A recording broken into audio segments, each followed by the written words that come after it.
दुर्दैवानं काय होतंय की त्या माध्यमातून विवाद तयार करण्याचं राजकारण होतं आणि ते अत्यंत मुंबईकरांसाठी घातक आहे। जातीपातीच्या संदर्भामध्ये असेल, धर्माच्या नावावरती असेल, प्रांताच्या नावावर असेल, भाषेच्या नावावरती हे सगळे विवाद नको आहेत आपल्याला।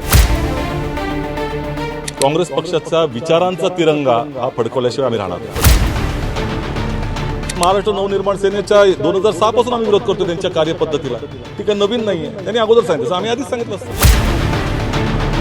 मुंबई काँग्रेसतर्फे मुंबई महानगरपालिकेची निवडणूक ही स्वतंत्रपणे लढवण्याचा आम्ही जो निर्णय घेतला होता आणि त्या अनुषंगानं जे समविचारी पक्ष आहे, जे लोकशाही, संविधानिक मूल्य आणि महाराष्ट्राच्या पुरोगामित्वावरती विश्वास ठेवणारे आहेत, त्यांना सगळ्यांना बरोबर घेऊन जाण्याची आमची भूमिका ही राहील असंही आम्ही जाहीर करण्यात आलं होतं। आणि त्या अनुषंगानं आपल्याला माहीत असेल की आम्ही प्रथमच त्यावेळेला आमचं मुंबई काँग्रेसचं नेत्यांचं शिष्टमंडळ हे आदरणीय पवार साहेबांना भेटलं होतं आणि त्यांना या संदर्भामध्ये आमच्या निर्णयाची माहिती दिली होती। आज राष्ट्रवादी काँग्रेस पक्षातर्फे, शरद पवार पक्षातर्फे राष्ट्रवादी काँग्रेसचं शिष्टमंडळ आम्हाला भेटायला आलेलं आहे। त्यांनी काही जागांचा प्रस्तावही आमच्याकडे दिलेला आहे आणि या संदर्भामध्ये आता त्यांच्याबरोबर चर्चा ही सुरू होईल। आम्ही त्यांच्या प्रस्तावाचा अभ्यास करून त्यांच्याशी पुढचा काय भूमिका असेल ते ठरवू। या संदर्भामध्ये मला असं वाटतं की राष्ट्रवादी काँग्रेसचे जे शिष्टमंडळ आहे ते सांगते, परंतु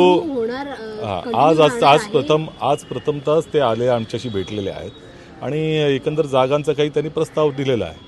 आम्ही याच्या संदर्भामध्ये त्यांना सांगितलेलं आहे की आम्हाला थोडा अभ्यासाला वेळ द्यावा, कारण काही कशा पद्धतीनं आपल्याला हे करता येऊ शकेल की या संदर्भामध्ये आम्ही थोडा अभ्यास करू आणि पुन्हा भेटू।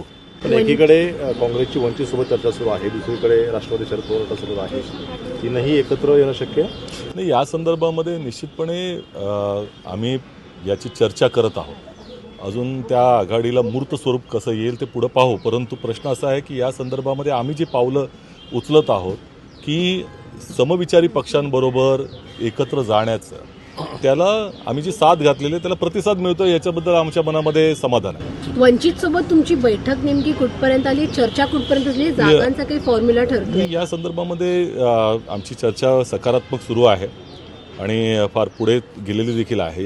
लवकरच त्यांच्याकडनंही प्रतिसादाची अपेक्षा, आम्ही त्यांच्याकडे काही प्रस्ताव पाठवलेला आहे आणि कसा त्यांच्याकडनं आम्हाला त्याचा प्रतिसाद मिळतो याच्यावरती ते अवलंबून आहे, पण लवकरच त्याचा निर्णय होण्याची शक्यता आहे। पुन्हा एकदा भेट होण्याची शक्यता आहे राष्ट्रवादीच्या नेत्यांशी आणि तुमची? या संदर्भामध्ये आम्ही चर्चेचं आत्ता पहिलंच पाऊल त्यांनी उचललेलं आहे। थोडा अभ्यासाला आम्हाला वेळ द्यावा अशा तऱ्हेची आम्ही त्यांना विनंती केलेली आहे। मुंबई काँग्रेसने उत्तर भारतीयांसाठी जाहीरनामा जो आहे तो प्रसिद्ध केला आहे। छठपूजा असेल, इतर काही विविध गोष्टी आहेत, रिक्षा चालक असेल, त्याचा समावेश।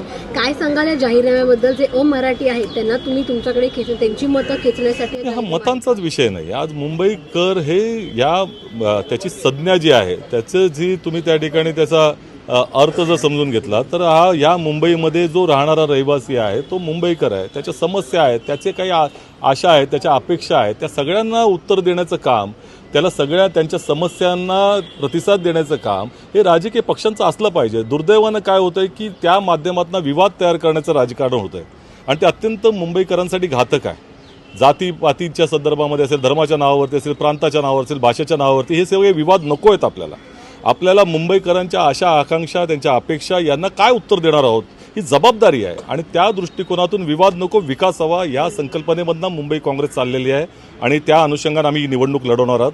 प्रत्येक त्यांच्या समस्याला, मुंबईकरांच्या समस्याला उत्तर आम्ही काय देणार आहोत हे लोकांसमोर घेऊन जाणार आहोत आणि त्याच दृष्टिकोनातून उत्तर भारतीयांच्या ज्या समस्या आहेत त्या त्यांनी मांडल्या, त्याला आम्ही एक मॅनिफेस्टोच्या रूपामध्ये, जाहीरनाम्याच्या रूपामध्ये, आश्वासनाच्या रूपानं आम्ही समोर घेऊन चाललेलो आहोत आणि त्यामुळे त्यालाही प्रतिसाद आम्हाला मिळतोय आणि निश्चितपणे मुंबई महानगरपालिकेवरती ज्या पद्धतीनं आम्हाला प्रतिसाद मिळत चाललेला आहे, काँग्रेस पक्षाचा विचारांचा तिरंगा हा फडकवल्याशिवाय आम्ही राहणार नाही। सर, सगळ्यात महत्त्वाचं म्हणजे संजय राऊतांनी आता एक ट्विट केलेलं आहे, ज्याच्यामध्ये उद्या 12ची वेळ दिली आहे। त्यांनी दोन्ही ठाकरे बंधूंचे जे फोटो ट्विट केलेला आहे। दुसरी, काँग्रेस आणि राष्ट्रवादी तुमची परस्पर चर्चा चालू आहे। महाविकास आघाडी अजूनही कायम आहे का? ठाकरेंची वेगळी चर्चा आणि मला असं वाटतं की त्याच गोष्टीमध्ये चर्चा करण्याचं कारण नाही। मुंबई काँग्रेसने या संदर्भामध्ये निर्णय पूर्णपणे स्पष्ट केलेला आहे। आमचे वरिष्ठ नेतृत्व रमेश चंद्रतलाजींनी देखील सांगितलं आणि तो पूर्ण विचारांती झालेला आहे।